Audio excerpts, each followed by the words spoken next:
Tinggi badan maksimum seseorang dapat dicapai pada saat 5 tahun pertama kehidupan anak.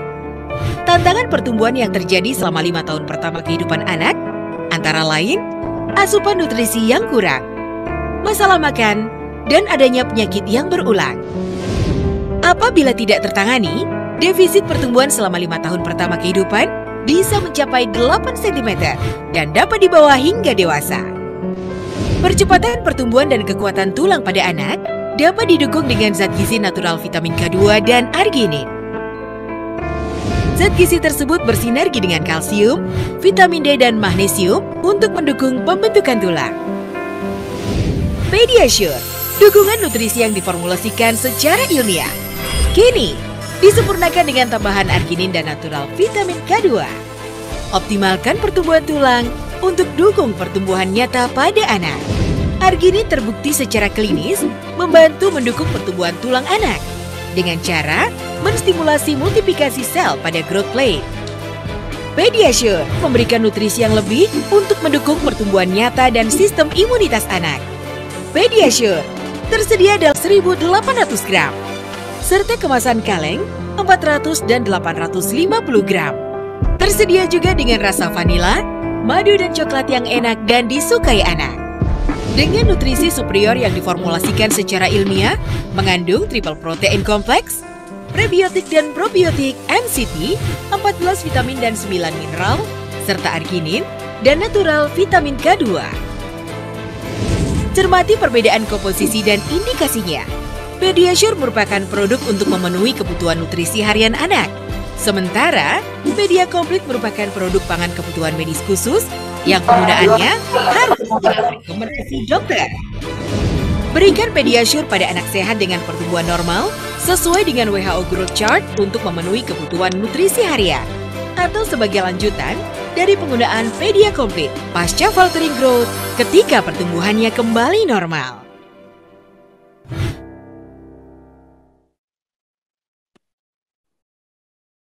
Oke, selamat sore teman-teman. Baik, acara kita mulai. Bismillahirrahmanirrahim. Assalamualaikum warahmatullahi wabarakatuh. Alhamdulillahirrabbilalamin. Wa binasta'inu ala umur dina wa din. Wassalatu wassalamu ala asrofil anbiya'i wal mursalin. Wa ala alihi washabihi ajmain, amma ba'du. Yang pertama, puja-puji serta syukur kehadirat kita kepada Allah Subhanahu wa taala yang telah memberikan kita banyak kenikmatan yang untuk bisa bergabung di sore hari ini. Dan yang kedua, marilah salawat serta salam kita haturkan kepada Nabi Muhammad SAW yang telah membawa kita dari zaman jahiliyah hingga ke zaman yang terang berdasa seperti sampai saat ini. Baik teman-teman, selamat datang yang telah hadir. Pertama-tama terima kasih kepada Prof. Rini selaku pembicara, dan juga Mbak Dela dan Mbak Ade selaku pembicara, Mbak Ade sebagai pembicara dari okupasi terapi, dan Mbak Ade dari pembicara dari terapi wicara, Mbak Dela sebagai dari okupasi terapi. Dan juga terima kasih Prof. Rini yang telah meluangkan waktunya untuk dapat memberikan seminar kepada kita semua. Semoga ini bermanfaat. Dan untuk yang pertama, mari kita beri ada sedikit kata-kata sambutan yang akan diberikan kepada Dr. Ahmad selaku manajer klinik Lalita. Waktu dan tempat kita persilakan kepada Dr. Ahmad. Ya, Assalamualaikum warahmatullahi wabarakatuh.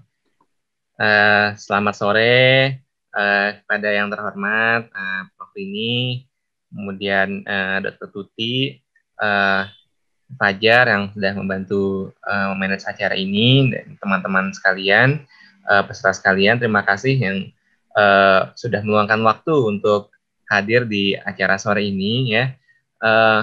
Jadi emang sebenarnya kali ini itu ya penting banget ya sebenarnya, karena tanpa dirasa atau terasa sih sebenarnya sih ya, pandemi ini sudah berjalan, sudah masuk di tahun kedua ya, dan selama pandemi ini juga banyak anak-anak yang ya memang aktivitasnya ya terpaksa lebih banyak di rumah.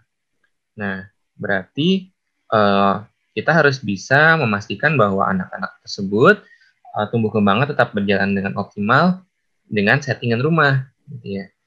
Karena memang kan sebenarnya aktivitas itu penting sekali ya untuk tumbuh kembang anak. Nah, sekarang tantangannya bagaimana agar aktivitas di rumah tetap bisa dilakukan dan tetap hasilnya bagus untuk tumbuh kembang anak.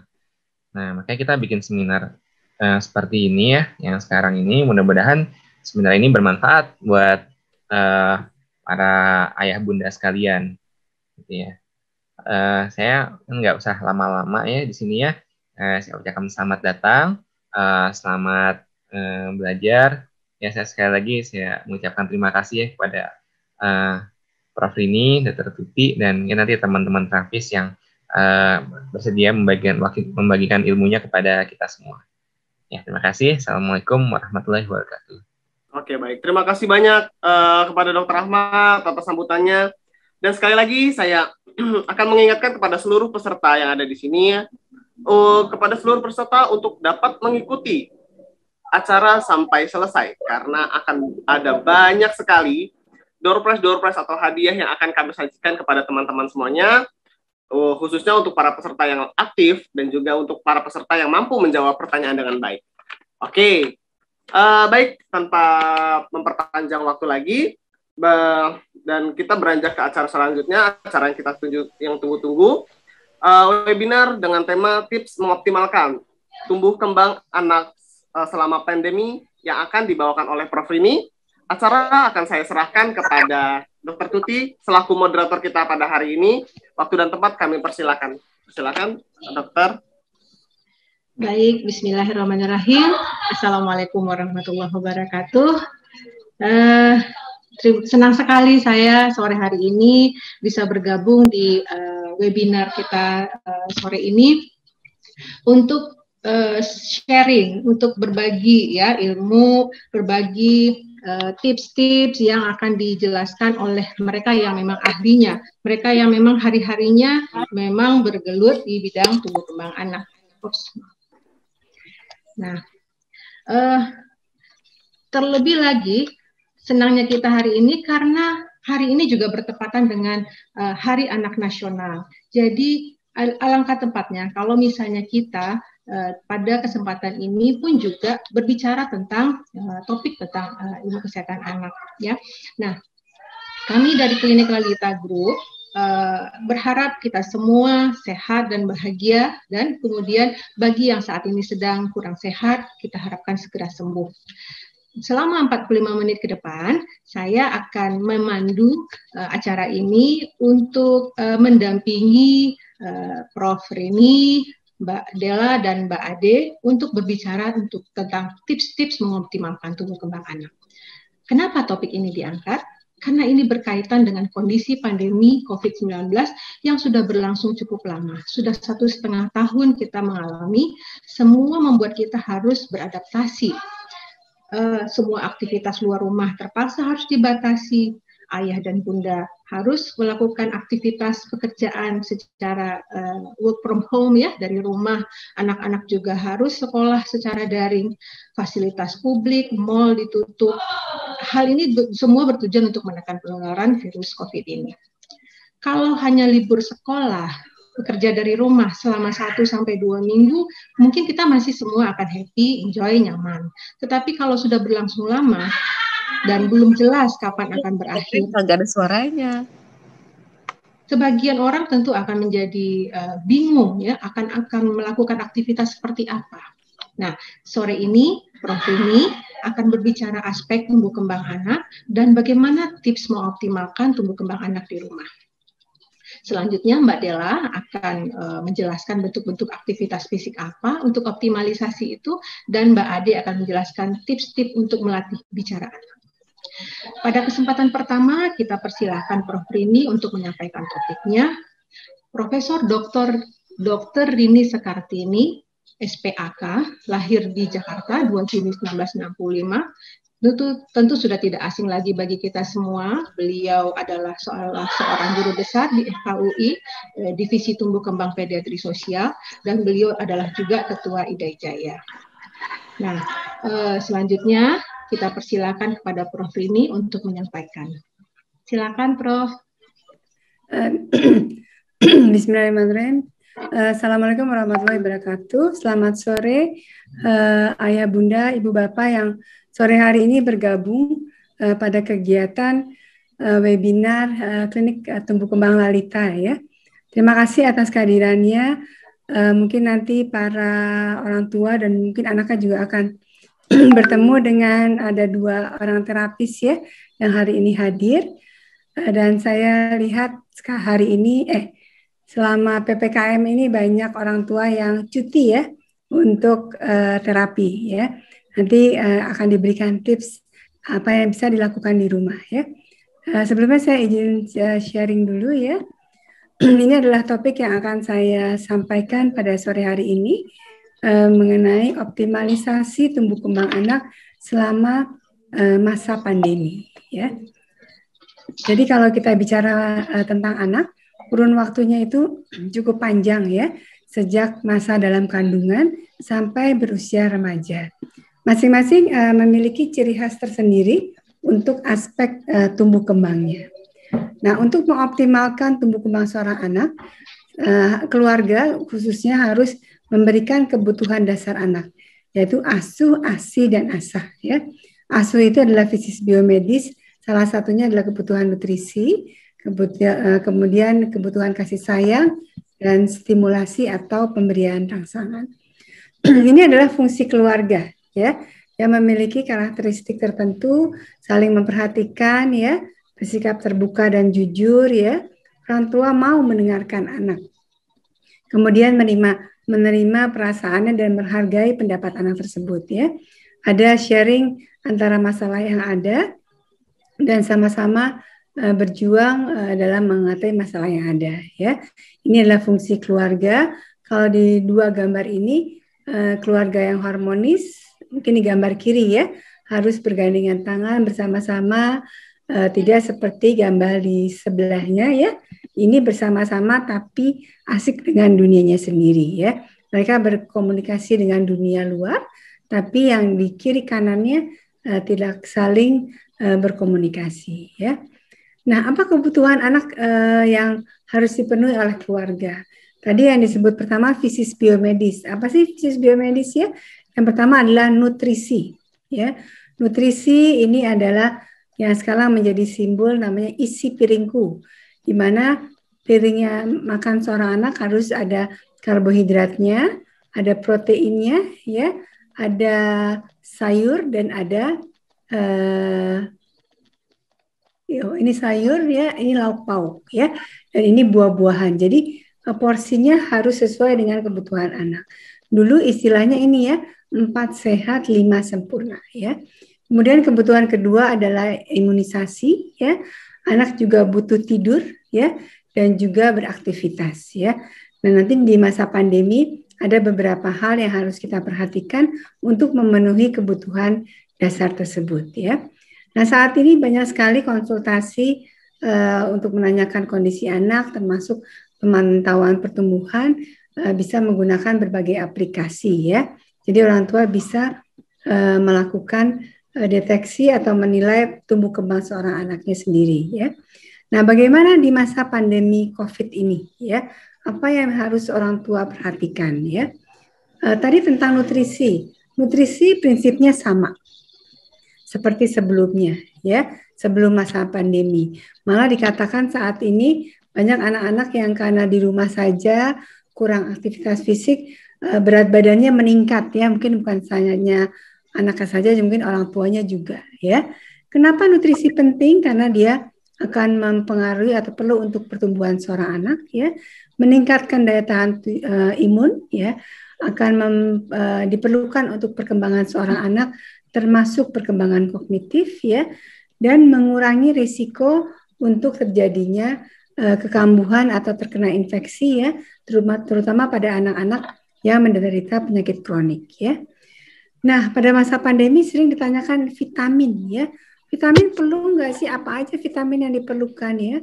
Vitamin istilahnya mencukupi kebutuhan bila anak tersebut tidak terpenuhi dengan baik ya.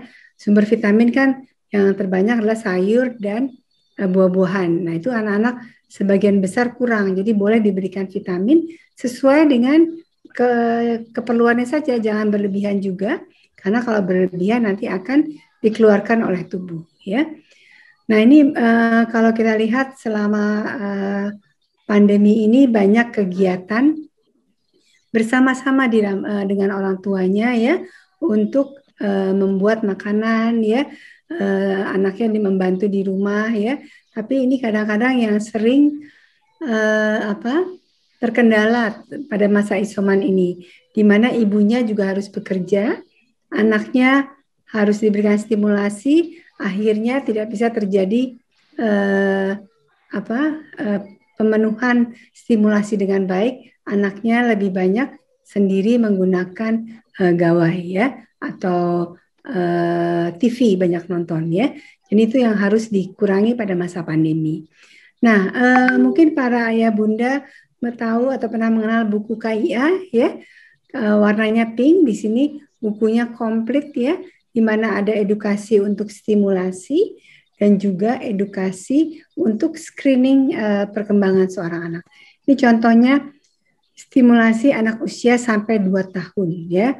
Ajari anak untuk naik tangga. Jadi ini naik tangga boleh, ya, tapi kita harus mengawasi. Nah, ini stimulasi yang benar. Harus ada interaksi antara kedua orang tua, ya.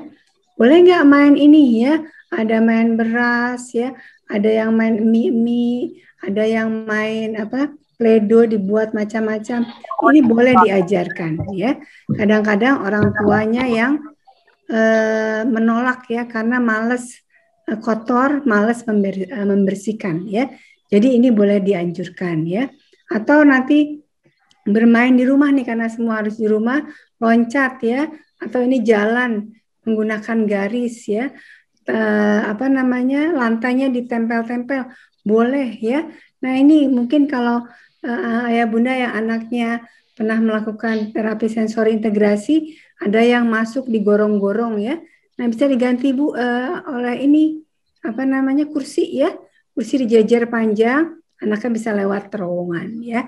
Atau bermain yang sifatnya motor halus seperti bermain Lego, bermain puzzle dengan berbagai macam bentuk, ya. Jadi jangan lupa parenting itu harus tadi Dr. Tuti menyampaikan kita harus senang, harus happy, ya.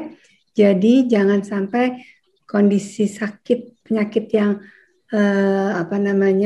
menyeramkan ini menyebabkan anak-anak menjadi takut, ya, sehingga akan mengalami kekhawatiran yang berlebihan, ya. Nah, ini saya putarkan video sebentar mengenai stimulasi di rumah. Perhatikan apa yang dilakukan oleh orang tua ataupun kakek neneknya, ya. Nah, ini loncat di rumah boleh, ya, ayah bunda, ya. Ini menarik sekali, tidak perlu ruangan yang besar, ya. Ini pakai kursi bersama saudaranya, ya, dan anak happy. Ini kakek nenek boleh diperbantukan, ya, untuk membuat, yang penting kreatif, ya. Alatnya tidak mahal. Nah, ini bagian ayahnya, tugas, ya. Ya, ayahnya olahraga, buka tutup kaki, anaknya pakai bola, ya. Ini semua kita lihat ada di dalam rumah, tidak memerlukan ruangan yang besar, ya. Dan itu saya teruskan lagi. Nah, ini jangan lupa pada masa pandemi ini kita harus melakukan aktivitas fisik, ya. Kalau saat ini harus di rumah saja, lakukan yang sebisa mungkin, ya. Boleh menggunakan skipping, boleh lari-lari di pekarangan atau di dalam rumah, ya. Kalau mau keluar, jangan lupa tetap harus jaga jarak dan menggunakan masker. Dan lihat-lihat juga di sekitarnya ramai atau tidak, ya. Ini untuk anak 7-12 tahun, ya. Aktivitas fisik itu penting untuk meningkatkan kemampuan kognitif, meningkatkan keterampilan motorik, dan juga membantu pertumbuhan otak dan tulang, ya. Ini ada tips nih para ayah bunda, 10 menit fit. Gerakannya hanya 3, melompat di tempat, ya. Berlari kira-kira 20 meter, bolak-balik, ya. Kemudian gerakan latihan otot perut seperti sit up ya. Ini dilakukan 10 menit. Tapi jangan lupa ayah ibu jangan hanya menyuruh. Lakukan juga orang tuanya memberikan contoh. Karena dengan contoh yang baik biasanya anak lebih semangat ya. Nah, sebagai ringkasan ini mungkin ayah bunda yang sudah kita sangat familiar dengan ruangan saya ya. Ini salah satu pasien saya yang kemarin kontrol. Jadi peran nutrisi dan stimulasi pada awal kehidupan ini sangat penting, terutama juga di masa pandemi ya. Asupan nutrisi jangan lupa harus sesuai dengan kebutuhan, jangan berlebihan juga ya. Dan stimulasi yang multimodal, jadi tidak hanya motor kasar saja, motor halus, sosial juga harus dilakukan. Tapi memang pada masa pandemi ini stimulasi sosial dengan teman sebaya yang sedikit bermasalah atau terkendala karena kita harus berada di rumah saja ya. Mungkin itu saja, mudah-mudahan bermanfaat untuk ayah bunda sekalian. Terima kasih. Assalamualaikum warahmatullahi wabarakatuh. Baik, terima kasih Prof. Rini. Meskipun singkat tapi padat dan memberikan inspirasi buat ayah bunda semua. Yang kita bisa catat di sini berarti ada dua utama ya. Nutrisinya harus dapat, harus pas, tidak boleh kurang, tetapi juga tidak boleh berlebihan. Kemudian yang kedua adalah stimulasi yang multimodal, yang banyak gerak, yang kemudian multimodal dan bisa dilakukan di dalam lingkungan rumah sendiri. Serta tadi ya, 10 menit fit gitu ya, 10 menit fit, melompat, lari bolak-balik dan latihan otot perut.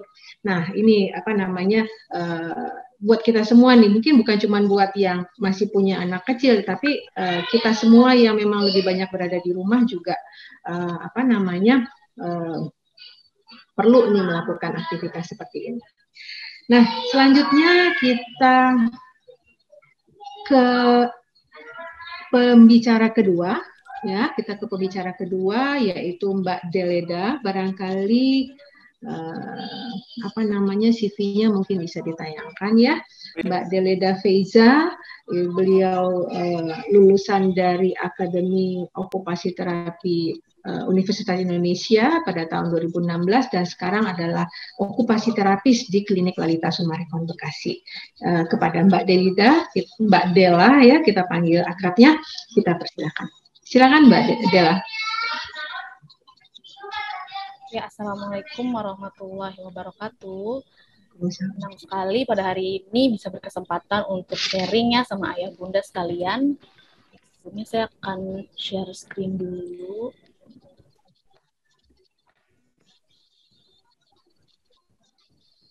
Sudah terlihat ya?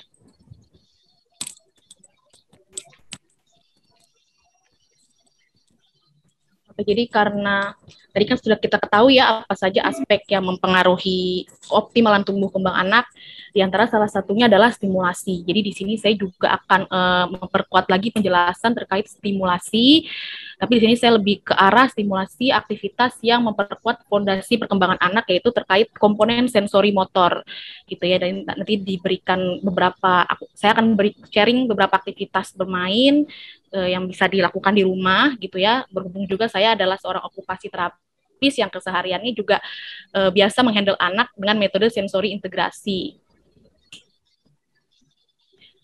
Sebelumnya perlu kita ketahui kenapa sih sensori motor itu penting, karena kalau kita melihat dari pyramid of learning di gambar ini, kita tahu bahwa untuk bisa mencapai kemampuan tertinggi anak, yaitu anak mampu berperilaku yang baik, mampu berpartisipasi secara mandiri dalam aktivitas keseharian, mampu percaya diri, mampu siap secara akademik, itu prosesnya itu lumayan banyak ya, perlu dari bawah, dari fondasinya dulu yang diperkuat.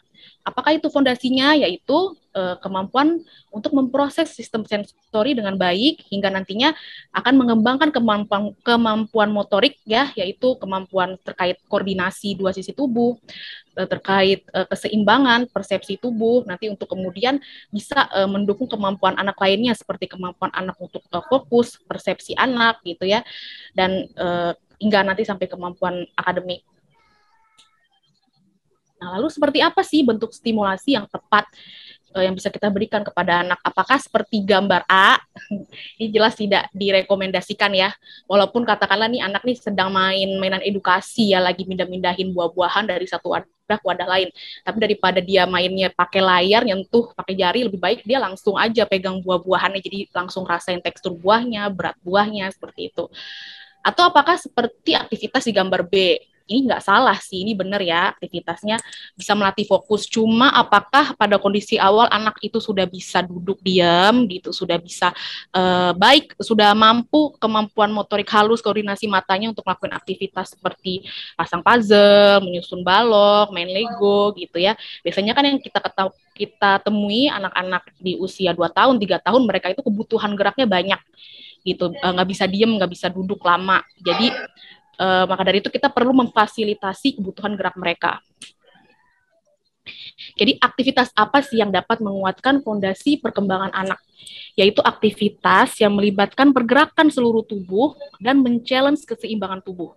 Ya, jadi dengan bergerak itu anak akan belajar tentang tubuhnya sendiri dan tentang lingkungan. Dan keseimbangan tubuh ini sangat penting untuk dilatih ya, untuk dimatangkan, karena keseimbangan tubuh ini adalah modal anak nantinya bisa fokus ya, fokus matanya bagus, bisa duduk lama gitu, dan bisa siap nanti untuk belajar baca tulis. Itu modalnya dari keseimbangan. Dan aktivitas yang diberikan itu juga harus dalam konteks yang menyenangkan ya, yang aman dan sesuai dengan kemampuan anak. Ya, jadi bermain itu adalah pekerjaan utama anak. Jadi jangan ragu-ragu untuk mengajak anak bermain, karena itu yang harus mereka miliki skillnya di awal-awal. Ya, seperti yang kita tahu, kalau alat-alat bermain seperti ayunan, perosotan, jungkat-jungkit, ini memang alat-alat bermain yang didesain untuk melatih mekanisme keseimbangan tubuh. Ya, tapi kan sekarang kondisinya lagi pandemi, dan ini yang menjadi concern orang tua kalau saya nggak bisa bawa anak saya ke playground, kan lagi pandemi. Nah, maka dari itu ternyata ada loh aktivitas lain selain menggunakan alat-alat ini yang bisa kita lakukan untuk memperkuat keseimbangan tubuh anak, memperkuat komponen sensori motor anak yang bisa dilakukan di rumah menggunakan modalitas yang ada di rumah. Aktivitasnya seperti apa sih? Ya, nih hampir sama tadi ya kayak yang dijelasin Prof Rini gitu. Naik turun tangga misalnya, ini sudah bisa diberikan pada anak dari usia 18 bulan ya kan, anak usia 18 bulan ke atas menuju 2 tahun tuh udah mulai belajar naik tangga, posisinya berdiri walaupun berpegangan gitu, sampai nanti usia 3 tahun ke atas mereka udah bisa naik tangga tanpa berpegangan dan kakinya bergantian. Kalau nggak ada tangga bisa pakai apa? Bisa pakai dingklik, itu kayak yang digambar di sebelah kanan, pakai dingklik bisa kan. Nah, ini bagusnya lagi sambil melatih fokus anak, kita kasih tugas. Misalnya anak suka main nyusun balok, bolak-balik sambil nyusun balok, naik turun tangga, misalnya 3 kali repetisinya disesuaikan dengan kemampuan anak. Seperti itu ya. Lalu nih ada aktivitas lompat 2 kaki ke depan. Ini bagus banget ya, pastinya kemampuan ini harus anak ini harus sudah bisa lompat 2 kaki bersamaan.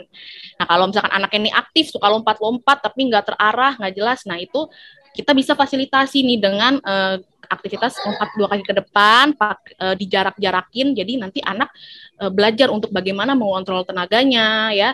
Dan ini bisa alat-alatnya bisa pakai evamet, bisa pakai lakban ya, apapun bisa kita pakai untuk latih anak. Dan ini kelihatan nih kalau anak-anak yang misalnya hiperaktif, yang kontrol geraknya kurang, yang gerasak gerusuk, ini saat aktivitas lompat 2 kaki ke depan ini nggak akan ritmik, lompatnya nggak akan beraturan. Jadi kadang kalau aku strateginya suka kasih aba-aba. Jadi setiap step 1, 2, 3 lompat, 1, 2, 3. Jadi biar dia latih meregulasi diri dia, mengontrol gerakannya. Ini sudah bisa dilakukan dari usia 2 tahun sih ya, kalau anak sudah bisa lompat. Lalu main bola ya, ini aktivitas favorit banget, tapi memang manfaatnya itu banyak sekali ya. Main bola itu variasi, bisa lempar tangkap bola, melatih koordinasi 2 sisi tubuh dan interaksi juga, melatih kontak mata gitu. Lalu bisa masukin bola ke keranjang atau lempar bola ke keranjang, jaraknya disesuaikan dulu dengan kemampuan anak. Kalau belum bisa tangkap bola, bisa tangkap balon gitu ya. Misalkan ada anak masih usia 18 bulan mau diajarin koordinasi 2 tangan, tangkep balon itu bisa gitu. Terus kalau udah usia 3 tahun, 4 tahun gitu, boleh main basket, mantulin basket, tangkep, pantul, tangkep ke lantai gitu aja dulu. Itu bisa buat latihan fokus dan koordinasi perencanaan gerak anak gitu. Atau enggak lempar bola sesuai warna, atau lempar bola ke sasaran. Jadi banyak variasi sekali bermainnya. Ya, jadi diperlukan betul kreativitas orang tua ya di sini. Nah, lalu ada lagi gerakan senam ya.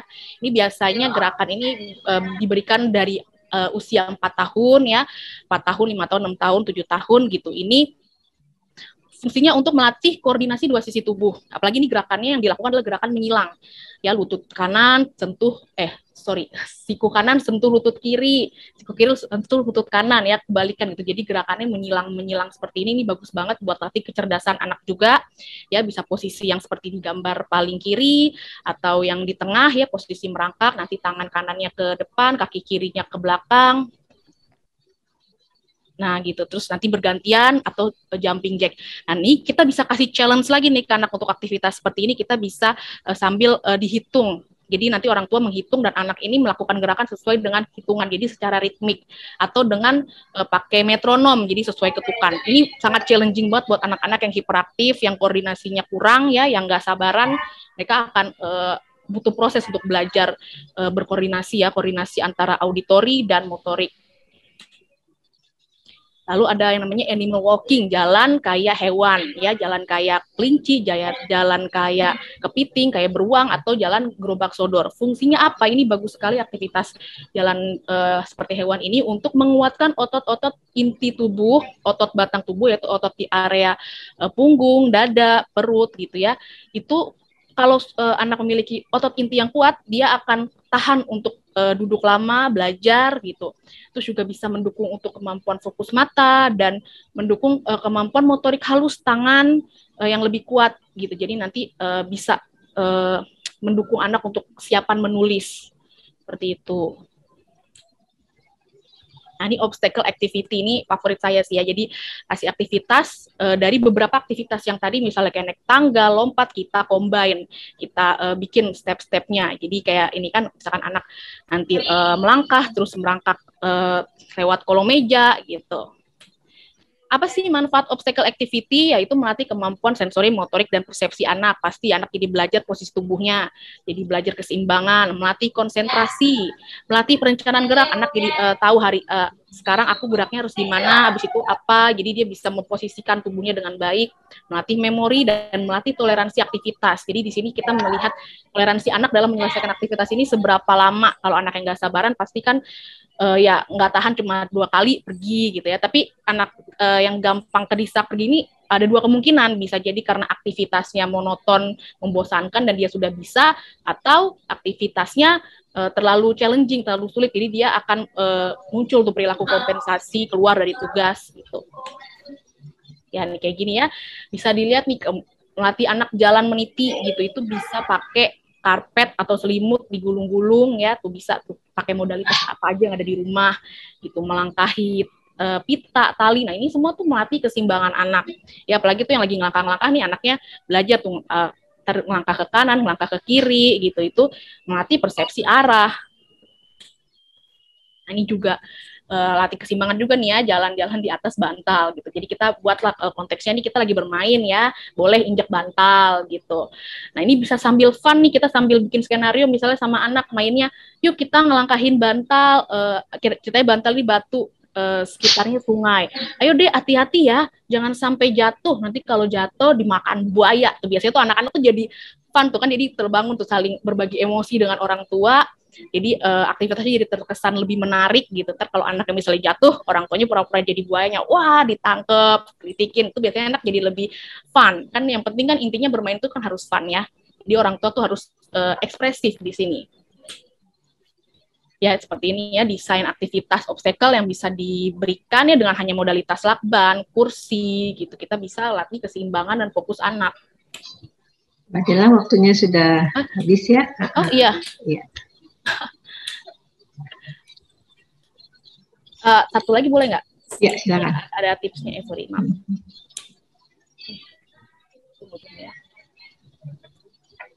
Jadi sebenarnya gini, kan kita tahu ya bahwa mengajak anak bermain itu kan tidak mudah ya, nggak semua kondisinya anak dan orang tua itu memiliki interaksi koneksi yang baik gitu. Mungkin ada beberapa anak yang sudah terbiasa main sendiri gitu, orang tuanya jarang ajak dia main, akhirnya anak itu tidak tertarik untuk main sama orang tuanya. Jadi bagaimana kita bisa membentuk koneksi atau interaksi dengan anak ya, yaitu pertama kita bisa observasi dulu apa yang anak suka, apa yang sedang dia lakukan. Kita lihat dulu dia lagi suka apa ya. Kita harus luangkan waktu nih untuk bisa melihat apa yang anak suka. Terus yang kedua, jangan banyak bicara. Jadi misalkan anak lagi asik main mobil, kita jangan langsung hampirin anak langsung banyak tanya ya, wah dia main mobil, mobilnya lagi apa tuh, wah warnanya apa, ngapain gitu ya. Apalagi anak-anak yang masih kesulitan dalam perkembangan bahasa, bicara, mereka akan langsung blocking gitu, nggak mau main sama orang tuanya karena orang tuanya terlalu banyak input. Jadi deketin aja dulu pelan-pelan, kita observasi, kita lihat, kita miliki juga mainan yang sama dengan anak serupa. Misalnya anak main mobil-mobilan, kita juga punya mobil-mobilan atau transportasi lain. Terus nanti anak misalnya mulai gerak-gerakin mainan, kita ikutin aja. Ya, jadi kita harus pertama-tama imitasi dulu apa yang anak lakuin. Anak gerak-gerakin mainan, ngeng-ngeng, kita ikutin. Anak punya mengeluarkan suara-suara humming kayak gitu. Nah, kita juga ikutin aja. Biasanya nanti anak akan men-sharing akan memperhatikan kita gitu. Jadi kalau saat anak sudah memperhatikan kita, nah di situ kita bisa menarik perhatian anak. Misalnya saat dia lihat, wah ada mamanya lagi main mobil juga gitu, kita ceritanya pura-pura nabrakin mobilnya ke botol, cus gitu ya, tuh suara-suara animasi tuh harus kita keluarin tuh, ngeng, cus, gitu, itu biasanya anak-anak lebih tertarik. Nanti pelan-pelan, memang prosesnya nggak instan ya, pelan-pelan, perlu niat yang tulus gitu ya, karena anak nih berasa loh kalau orang tuanya nggak tulus, kalau orang tuanya buru-buru gitu, orang tuanya nggak bener-bener mau menunjukkan ketertarikannya terhadap apa yang anak suka, gitu, anak berasa gitu. Jadi gitu, kita saat anak sudah mulai melihat kita tarik perhatian dia pelan-pelan, arahin dia untuk ngikutin kita, nanti anak akhirnya bisa lebih kooperatif seperti itu. Ya, jadi kurang lebih begitu ya. Nah, nanti kalau sudah lebih kooperatif dengan anak mau mengikuti arahan, baru kita bisa ajak anak bermain, aktivitas bergerak, seperti yang tadi saya jelaskan, yang pastinya harus disesuaikan dengan kemampuan anak, tuntutannya jangan terlalu banyak, dan disesuaikan juga dengan profil karakteristik anak ya. Kalau anaknya sensitif, kita nggak bisa banyak omong kayak, ambil, ayo lompat, ayo adek ini, nggak bisa kayak begitu, nggak bisa heboh, karena anaknya jadi cenderung menghindar. Kecuali kalau anaknya justru malah kurang bergairah gitu, kalau anaknya malah males-malesan, itu kita boleh heboh supaya anaknya bisa lebih siaga.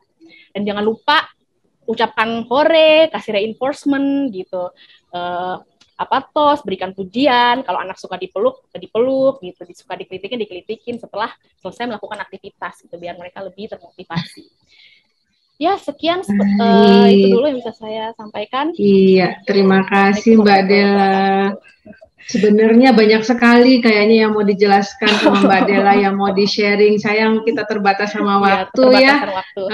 Nanti bisa lain waktu, insya Allah kita nanti akan minta lagi Mbak Della untuk bercerita. Sangat-sangat banyak hal-hal yang ternyata bisa dilakukan di rumah ya, di lingkungan yang dengan fasilitas yang ada di rumah saja ternyata untuk melakukan aktivitas fisik ini bersama anak kita.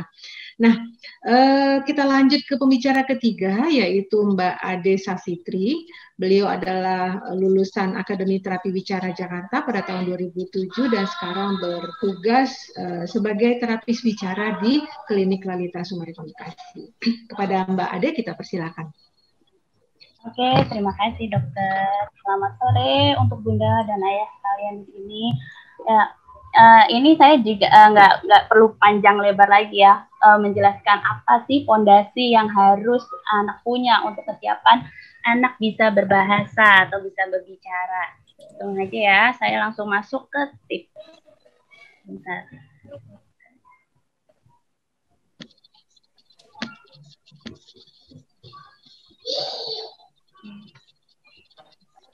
Sudah muncul kah? Muncul, Pak. Sudah muncul. Oke, langsung ya. Untuk mengoptimalkan kemampuan bahasa bicara pada anak, apa sih yang perlu kita perhatikan? Apa sih yang perlu kita punya? Yang pertama, satu, mengajak anak untuk banyak berinteraksi, karena berinteraksi itu modal anak tuh aware terhadap lingkungan atau aware terhadap orang di sekitarnya. Pada saat berinteraksi, anak diupayakan harus ada kontak mata dan joint attention karena kedua kemampuan ini yang menjadi jembatan bahasa masuk pada anak. Jadi kita bisa melihat nih, apakah anak ada kontak mata ketika kita panggil namanya, apakah dia merespon? Berarti kan kita juga melihat nih kemampuan auditory skill-nya. Gitu. Anak bisa nengok ke arah kita karena kemampuan auditory skill-nya bagus. Jadi ini juga nantinya untuk modal dia mendengar kata-kata yang nanti akan kita ajarkan. Yang kedua yang itu joint attention. Jadi ada nggak sih anak tuh atensi pada orang di sekitar, tertarik nggak? Misalnya kita menunjukkan mainan di depannya itu tertarik atau tidak. Gitu. Jadi peran orang tua di sini juga harus kreatif, menarik perhatian anak dengan sesuatu yang menyenangkan, dengan lebih bersikap responsif atau interaktif gitu. Kalau misalnya anak usia 0-2 tahun, bisa kita ajak bermain, misalkan cilukba gitu, atau anak yang masih di bawah 1 tahun kan untuk mobilitasnya kan lebih belum banyak bisa bergerak, kita bisa bermain dengan anggota tubuhnya. Yang penting itu tadi, anak harus mampu kontak mata. Atau bermain sambil bernyanyi gitu. Yang penting menarik perhatian anak dan menggerakkan semua tubuhnya gitu. Tapi kalau untuk anak usia di atas 2 tahun bisa kita libatkan langsung libatkan anak langsung dalam kegiatan hariannya. Jadi dari misal mulai dia bangun tidur, kita sama-sama beresin tempat tidur. Terus kegiatan mandi, anak diminta untuk menyimpan bajunya ke laundry sendiri, atau kegiatan makan untuk menyiapkan alat makannya. Jadi dibuat anak terlibat. Dari anak terlibat berarti kan tubuhnya bergerak. Tubuh anak bergerak berarti banyak indera-indera yang terstimulus, karena yang diperlukan anak di masa period golden periodnya itu anak terstimulus untuk indera-inderanya. Memberikan kegiatan di rumah itu juga bisa meminimalisir pemberian gadget jadinya gitu. Anak udah terpenuhi nih kebutuhan geraknya, kebutuhan stimulasi untuk inderanya udah terpenuhi. Jadi kita bisa menghindari atau meminimalisir pemberian gadget. Karena kita tahu ya di sekarang ini kondisi seperti ini banyak orang tua yang bingung nih, anakku harus gimana? Jadi ujung-ujungnya diberikan gadget. Karena pemberian gadget yang berlebih bisa mempengaruhi anak bisa malas bergerak, atau anak jadi malas untuk berinteraksi atau tidak tahu cara berinteraksi, yang ujung-ujungnya mengalami kendala untuk berbicara. Jadi itu ya tadi banyak berinteraksi. Oke, selanjutnya kita bisa sediakan waktu 10-30 menit per hari untuk melatih kemampuan bicaranya. Jadi, buat pola rutinitas harian dengan waktu yang konsisten. Perhatikan juga untuk kebutuhan dasar anak ya. Apakah anak itu sudah siap atau belum? Kita bisa melihat kebutuhan dasarnya. Misalkan tidurnya harus cukup, makannya juga harus cukup. Kebutuhan geraknya pun sudah terpenuhi, baru kita bisa mengkondisikan anak untuk dilatih untuk latihan berbahasa bicara. Gitu. Apa saja yang bisa kita lakukan selama di rumah? Ketika itu banyak ajak anak bermain. Sebetulnya intinya ya fitrahnya dan kebutuhan anak itu perkembangan di tahap bermain gitu. Usahakan saat bermain tidak ada distraksi seperti misalkan suara TV atau orang tuanya sambil pegang handphone atau disambi-sambi ngerjain pekerjaan rumah. Itu coba diusahakan 10-30 menit setiap hari kita lepaskan itu semua. Jadi kita hadir sepenuhnya mindful bermain bersama anak. Jadi supaya anak juga bisa fokus ke kita pun juga bisa fokus pada anak gitu. Biasanya yang paling mudah untuk melatih kemampuan berbahasa anak itu kan bahasa ada 2, reseptif dan ekspresif. Kegiatannya yang paling mudah itu pretend play, bermain pura-pura gitu. Jadi di sini saat pretend play anak itu bisa mengamati kita tuh sedang melakukan apa sambil kita bahasakan. Dari dia mengamati role modelnya, kita sebagai orang tua yang mencontohkan awalnya, kita juga membahasakan, oh ini mama sedang potong, mama potong pakai pisau gitu, misalkan gitu, anak bisa mengamati dan dari situ anak menabung kosakata ketika dia melihat langsung praktek. Dan anak juga dalam pretend play itu juga bukan hanya reseptif aja, hanya menabung, tapi anak juga bisa mengekspresikannya dari menuangkan isi kepalanya. Dia mau main apa, yaitu misalkan anak pegang sesuatu, pegang sendok, jadi kita bisa namai itu sendok. Gitu. Jadi permainan yang pura-pura, misal permainan makan, oh iya ini sendok untuk makan, ya begini gitu. Jadi pengalamannya tuh lebih kaya ya ketimbang kita mengajarkan kosakata melalui flashcard. Kalau kita mengajarkan kosakata melalui flashcard itu hanya 2 indera yang kepake ya, biasanya anak hanya melihat gambar, misalkan ini sendok gitu. Kita menyebut sendok. Nah, anak juga hanya tahu itu gitu, sendok. Tapi kan kalau misalnya langsung praktek langsung, ini sendok ya dek, sendok itu untuk makan. Yuk kita makan yuk, kita suapin bonekanya. Nah anak juga tahu, sendok itu fungsinya untuk mengambil makanan di dalam piring. Lalu sendok itu pula bagaimana sih cara pegangnya? Jadi kan melatih beberapa indera secara bersamaan gitu. Jadi banyak yang bisa kita tabung kosakata melalui permainan pretend play. Lalu ketika bahasa reseptif udah cukup, sudah banyak yang bisa dia simpan di memorinya, bahasa ekspresif biasanya akan ikut berkembang gitu. Asalkan jangan menjadikan anak pasif. Contoh pasif itu artinya gini, sebelum anak memberikan sinyal atau sebelum anak memberikan tanda kepada kita orang tua kebutuhannya, biasanya orang tua tuh sudah menyediakan, ya kan? Menyediakan misalnya jam makan, anak tuh belum minta apa-apa, belum kasih tanda apa-apa, tapi orang tua udah main nyuapin aja gitu.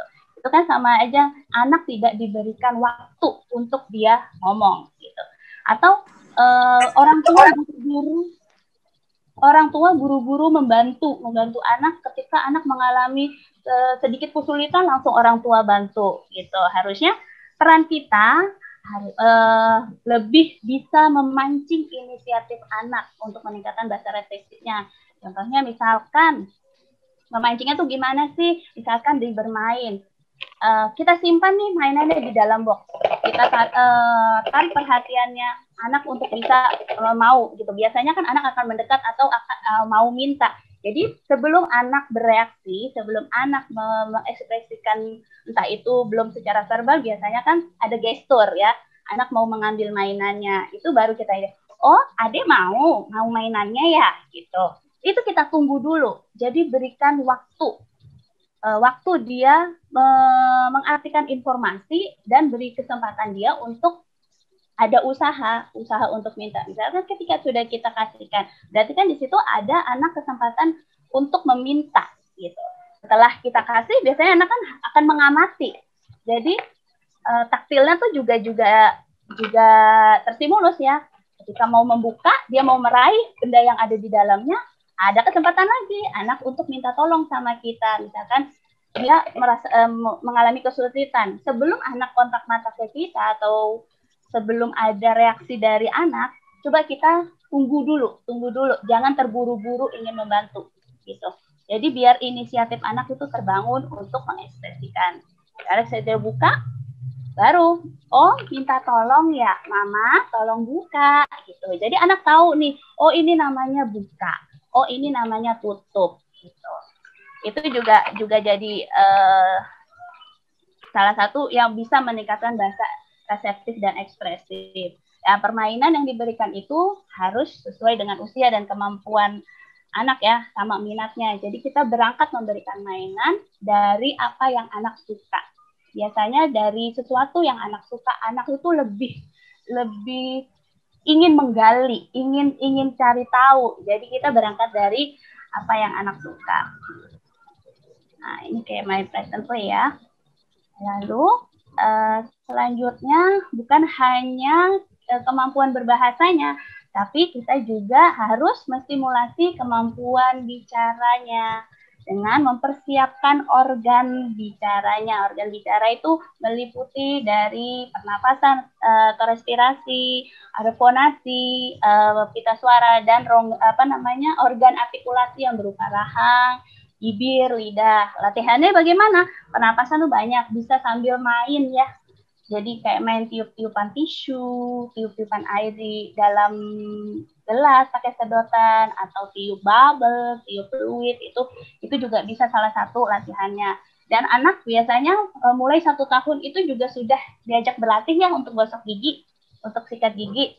Nah, dari sikat gigi itu juga salah satu yang menstimulasi rongga di mulutnya. Jadi anak mengetahui, oh ada sesuatu di dalam mulutnya. Itu jadi melatih untuk sensori di daerah mulutnya. Nah, untuk kalau organ bicara, organ artikulasinya ada rahang, bibir, dan lidah. Kita juga lihat nih kemampuan anaknya. Bagaimana kekuatan rahangnya. Latihan yang paling natural itu bisa di aktivitas makan. Nah, jadi kita bisa melihat nih kekuatan rahang anak ketika menggigit makanannya bagaimana, sudahkah kuat, atau ketika mengunyah berapa lama dia bisa mengunyah, bisa menggerakkan rahangnya gitu. Terus terlihat otot bibirnya ketika makanan masuk, apakah anak sudah bisa menutup bibirnya dengan rapat supaya makanan tidak keluar gitu, atau juga bisa melatih dengan cara meniup. Jadi dia bisa mengaturkan bibir atau tidak, itu bisa salah satu cara latihannya. Lalu untuk otot lidah itu juga bisa bagaimana kekuatan otot bisa naik turun lidah kanan kiri dengan melihat bagaimana cara anak menelan gitu. Proses menelan anak itu seperti apa? Anak bisa nggak sih menggerakkan lidahnya untuk mengantarkan bolus ke organ menelannya? Gitu. Aktivitas yang bisa dilakuin yaitu dari makan. Jadi Bunda juga harus memperhatikan ya kenaikan untuk tekstur makannya. Jadi sesuai dengan usia, jangan dikasih yang lembek terus, karena pemberian makan yang tidak naik sesuai dengan usianya itu juga mempengaruhi, karena nanti juga mempengaruhi apakah organ artikulasinya ini terstimulus enggak. Gitu. Biasanya kalau ini bermasalah, nanti ujungnya ada permasalahan di artikulasi atau kejelasan bicara. Nah, sebagian kasus juga mesti ada yang dibantu dengan alat-alat ini, kayak misalnya Jwitep atau Graeber ini. Tapi kalau misalnya untuk melatih organ artikulasi ini perlu dikonsultasikan dulu ya ke ahlinya atau terapisnya. Jadi karena memang ini ada cara dan tahapannya tersendiri. Gitu. Lalu setelah organ bicaranya, nah tips selanjutnya bisa kita bercerita atau membacakan buku ke anak. Jadi bentuk kebiasaan baru, misalnya kita buat quality time di rumah. Untuk orang tua yang bekerja gitu, kita bisa kok meluangkan waktu gitu, quality time sebelum tidur. Biasanya kegiatan sebelum tidur itu harus kegiatan yang lebih tenang ya. Jadi kita bisa isi dengan kegiatan membacakan buku, menceritakan buku. Anak biasanya menceritakan buku itu, anak yang biasa diceritakan buku, kosakatanya tuh lebih kaya, lebih variatif biasanya. Dari diceritakan, biasanya kan anak belum bisa usia 3 tahun ke bawah tuh, anak belum bisa baca ya. Jadi kita bolehlah menceritakan gambarnya dulu gitu. Menceritakan gambar berarti kan secara tidak langsung kita melatih anak nantinya mampu membuat kalimat. Dari kalimat itu, anak bisa mengkorelasikan nih, dari apa yang dia dengar dengan apa yang dia lihat, oh seperti ini ya buatan kalimatnya. Jadi dari menggabungkan kalimat satu dengan kalimat yang satu, nantinya anak bisa dilatih untuk bercerita yang lebih kompleks atau beralur. Itu modal anak untuk bisa bercerita gitu. Membaca waktunya sudah habis. Oh iya, baik dok. Untuk meningkatkan kemampuan berbahasa ya tadi dengan kita menceritakan buku.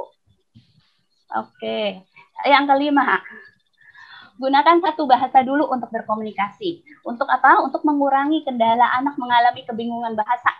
Sebetulnya penggunaan bahasa lebih dari satu itu boleh, asalkan anak benar-benar paham makna setiap satuan kata dengan beberapa bahasa. Jadi ketika anak tidak mengalami kendala untuk berkomunikasi kepada orang lain, itu nggak apa-apa gitu. Tapi ya itu mesti diperhatikan. Ketika kita menggunakan lebih dari satu bahasa, apakah anak kedepannya mengalami kendala atau mengalami kebingungan bahasa, atau juga ketika kita memakai lebih dari satu bahasa, diusahakan kedua bahasa itu aktif digunakan gitu. Jangan ada yang mendominasi satu bahasa itu. Kalau misalnya memang ada yang mendominasi, lebih baik kita menggunakan satu bahasa dulu. Jadi supaya kemampuan berbahasanya lebih ajak gitu ya. Oke, ini yang keenam, ini yang sebetulnya kuncinya ya kalau menurut saya. Nah, dalam proses belajar, mengajak anak belajar itu harus dalam keadaan yang nyaman dan menyenangkan ya. Jadi orang tua di sini perlu memasang ekspektasi yang pas gitu.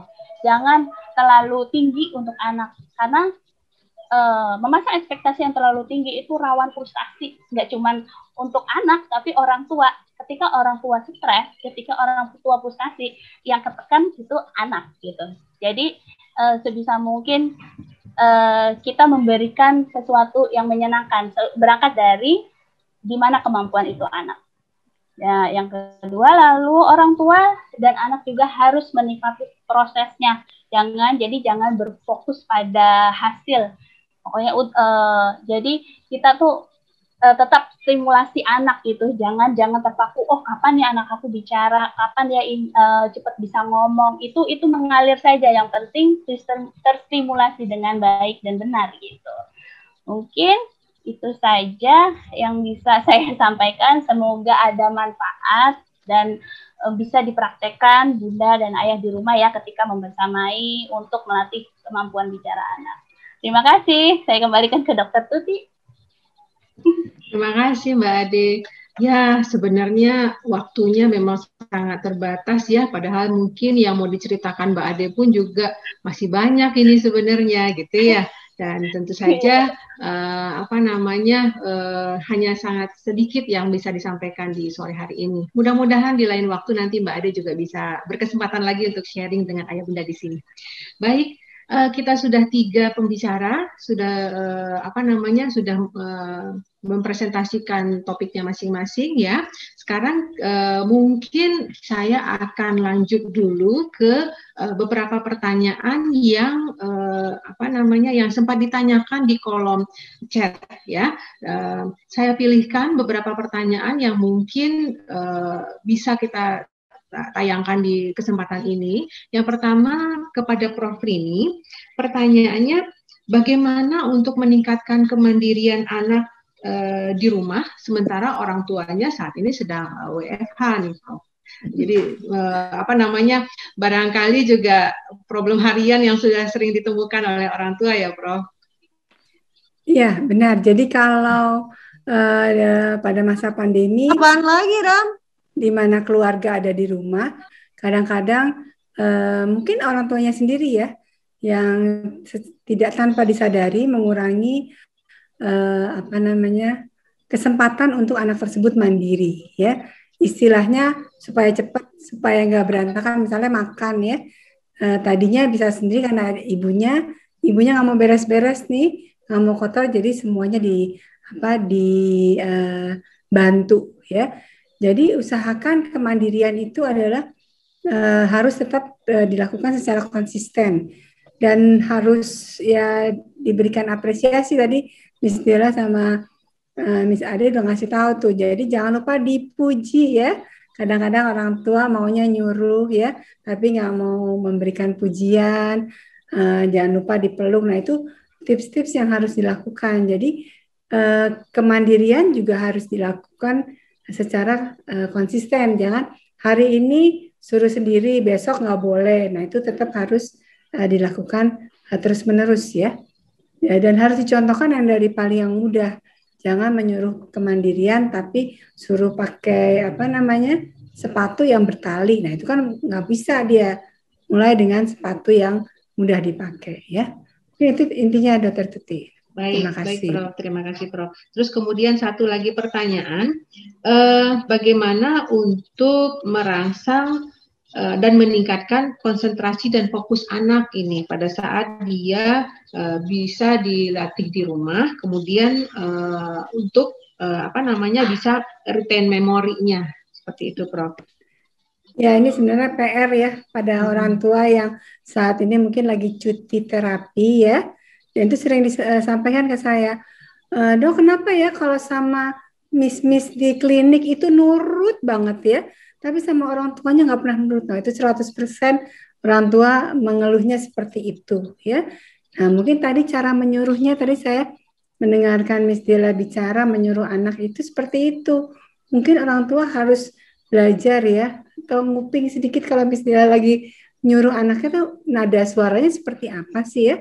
Nah, itu harus, jadi memang anak tersebut mungkin sama orang tuanya ya, udah sehari-hari sama orang tuanya, sehari-hari mungkin ibunya marah ya, nggak punya waktu khusus. Kalau terapi kan khusus. Ini jamnya terapi, anak-anak udah tahu, ini jamnya belajar. Nah, di rumah mungkin harus dibuat waktu yang khusus. Jam segini dia belajar sama ibunya. Tapi setelah itu dia boleh main gitu ya. Jadi harus dibagi waktunya dan dibuat jadwal ya. Dibuat jadwal yang bisa, kalau bisa anaknya disepakati bersama lebih baik ya. Tapi usahakan dengan waktu yang tertentu. Jangan hari ini jam 9, besok enggak.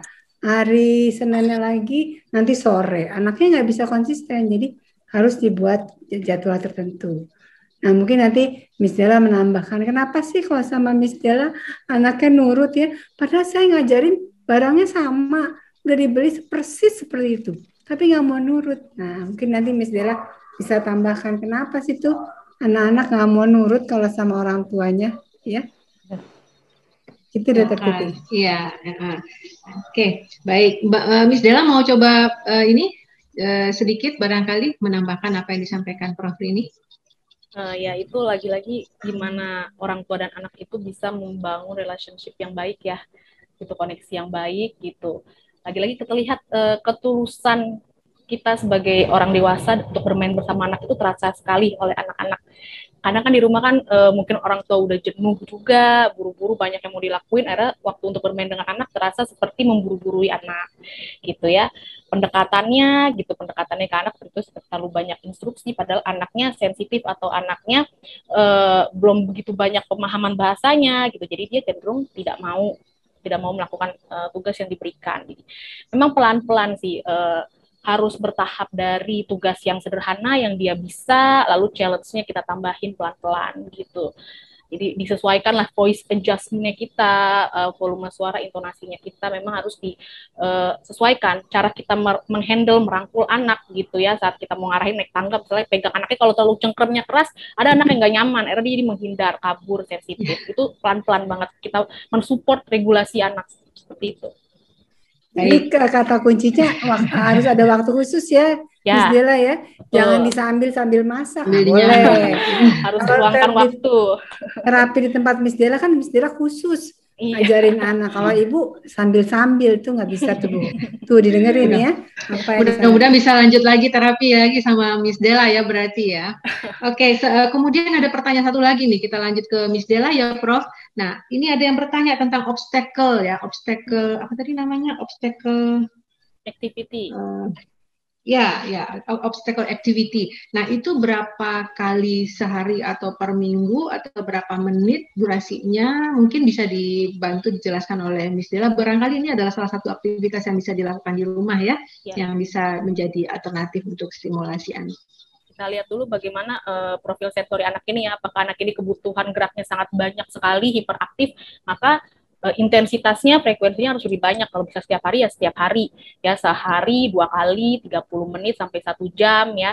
Tapi juga disesuaikan juga dengan kemampuan orang tua juga. Kalau misalnya tidak sanggup untuk setiap hari ya nggak apa-apa, tapi lebih banyak lah intensitasnya gitu, 5 kali seminggu gitu.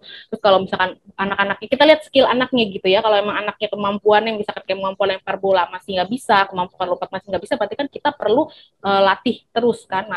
Jadi memang harus diperbanyak lagi frekuensinya. seperti itu. Untuk berapa kali seminggunya itu ditentukan orang tua, tapi semakin rutin kan semakin baik. Tapi jangan lupa break gitu, jangan lupa istirahat, jangan terlalu banyak stimulus juga gitu. Nanti anak overload gitu. Kita tergantung gimana kondisi anak. Orang tua harus bisa melihat gitu kondisi anaknya itu seperti apa, kapan dia siap aktivitas gitu. Baik. Nah, kemudian ada satu pertanyaan yang bisa ditanyakan ke Prof. Rini dan nanti kemudian dibantu oleh Miss Ade ya. Pertanyaannya mengenai anak yang gampang jijian, terutama hal-hal yang lengket-lengket, dan kemudian jadinya nggak mau makanan-makanan yang lebih keras, makanannya lembek, dilepehin, dan jadi terlambat bicara ya kayaknya ya.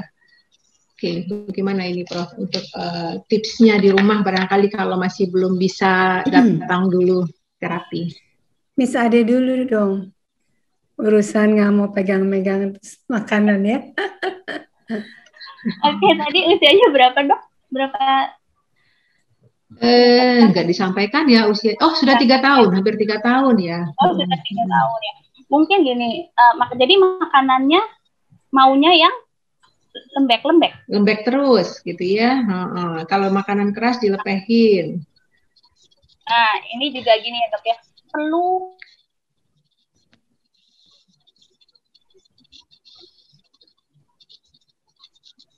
Miss Ade kayaknya suaranya nggak keluar ya. Kenapa itu?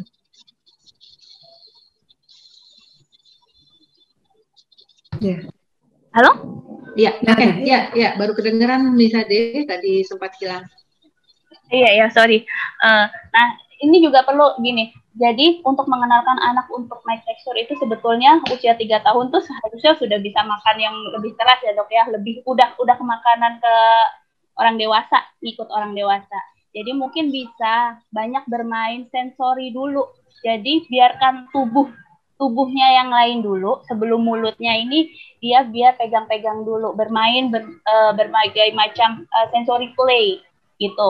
Ketika badannya sudah banyak mengenali beberapa tekstur, nanti kita bisa juga nih latih gitu. Jangan anak nggak mau makan yang lebih keras, jadi orang tua ngikut gitu. Anaknya dikasih makan yang lembek terus. Jadi kan anak terpola. Jadi semakin meningkatnya usia, anak pun juga semakin males gitu untuk menggerakkan mulutnya karena kebutuhan dia makan, yang penting perutku kenyang. Aku mau makan yang lembut, yang penting aku bisa kenyang. Padahal makan itu bukan hanya tujuannya untuk membuat perut kenyang aja kan ya dok. Jadi ya itu mesti dilatih diperkenalkan, sedikit-sedikit dinaikin teksturnya. Gitu. Ya, atau baik. juga Jadi mungkin ya, oke, lanjut. Bisa dengan cara kayak misalnya tadi bagaimana sikat giginya, gosok giginya, atau bisa dibantu dengan di brushing dulu. Jadi menghidupkan sensorinya dulu, sensori yang ada di mulut dulu. Baik. Ini juga mungkin sejalan dengan pertanyaan juga dari bundanya Devon ya. Anaknya baru 2 tahun, belum bisa mengunyah dan belum bisa menggunakan sedotan ya. Jadi sedotan juga bisa salah satu alat yang bisa digunakan di rumah ya, Miss Ade. Iya betul dok. Jadi latihan untuk menyedot, menghisap itu juga bisa dilakukan. Jadi perlu latihan, perlu dicoba gitu. Dicoba terus untuk anak untuk berlatih itu. Mungkin Prof Rini ada yang mau diklarifikasi atau ditambahkan, Prof? Ya tadi anaknya udah 4 tahun ya. 3 Jadi kalau tahun. udah 4 tahun itu pasti sudah ada masalah. Jadi harusnya kita mencegah ada masalah ya sebelumnya. Jadi tentang makan itu kan kita tahu MPASI ya. MPASI itu usia 6 bulan. Dan 8 bulan tuh anak harus masuk untuk naik tekstur. Nanti umur setahun ya harapan bisa makan makanan keluarga. Nah itu yang sering tidak dijalankan dengan benar. Karena takut anaknya kurus, jadi ya udah pokoknya asal makan ya. Akhirnya ujung-ujungnya gitu deh, telat bicara ya. Gak bisa makan kasar sedikit dia muntah. Karena tidak terlatih ya. Jadi kalau udah 4 tahun sih harusnya harus ketemu Miss Ade deh udah ya. Kalau udah 4 tahun nggak bisa diajarkan ibunya saja karena sudah mengalami keterlambatan yang lebih jauh. Dan satu lagi saya lihat penyakit para orang tua adalah memberi makan itu harus dikasih kuah ya. Kasih kuah. Coba kalau dikasih kuah kan anak punya 1-2 telen ya, karena bisa ditelan langsung. Kan kalau udah makan makanan keluarga di atas 1 tahun tuh yang bentuknya kuah bisa sup bisa apa-apa harus dipisahkan ya. Jadi para ayah bunda yang anaknya saat ini belum 1 tahun, pemberian MPHC-nya harus sukses ya, karena di atas 1 tahun diharapkan sudah makan makanan keluarga. Begitu Dr. Tuti. Baik, terima kasih banyak Prof. Tak terasa sudah 1 jam kita hadir di ruangan sini ya, berbincang-bincang tentang tips dan trik untuk optimalisasi pertumbuhan dan perkembangan anak. Masih sangat banyak sebenarnya pertanyaan-pertanyaan yang belum sempat terjawab karena keterbatasan waktu kita. Nah, untuk kondisi yang memang membutuhkan benar-benar dipegang oleh Miss Della, Miss Ade, barangkali mungkin ayah dan bunda bisa lanjutkan dengan menghubungi klinik Lalita ya, bisa di klinik Lalita Sumarekon Bekasi yang beralamat di Emerald Sumarekon Bekasi ya, Blok UG nomor 29, atau juga ada klinik Lalita Alam Sutra yang beralamat di Ruko Sentra Niaga nomor 2 Alam Sutra, dan insya Allah ini segera menyusul klinik Lalita Cibubur. Nah, kemudian kalau ada pertanyaan yang belum sempat terjawab, kita akan usahakan untuk menjawab via chat, asal ayah dan bunda menyertakan nomor kontak yang bisa kita hubungi untuk kita berikan jawabannya. Bisa kan ya, Miss Della dan Miss Ade ya, agar tetap bisa, Prof ini juga bersedia, bisa tetap kita jawab nih pertanyaan-pertanyaan yang mungkin sebenarnya sudah masalah nih gitu ya, mungkin sebelum sempat menghubungi klinik Lalita kita sudah jawabkan dulu nih pertanyaannya. Saya rasa mungkin itu yang bisa kita sampaikan di sini ya. Semoga tips dan trik ini bermanfaat dan dapat dilakukan di rumah oleh ayah dan bunda selama WFH ini, selama pandemi ini masih kita terbatas berada di luar rumah. Bila ada kesalahan saya minta maaf, mohon maaf, dan kemudian saya serahkan kembali ke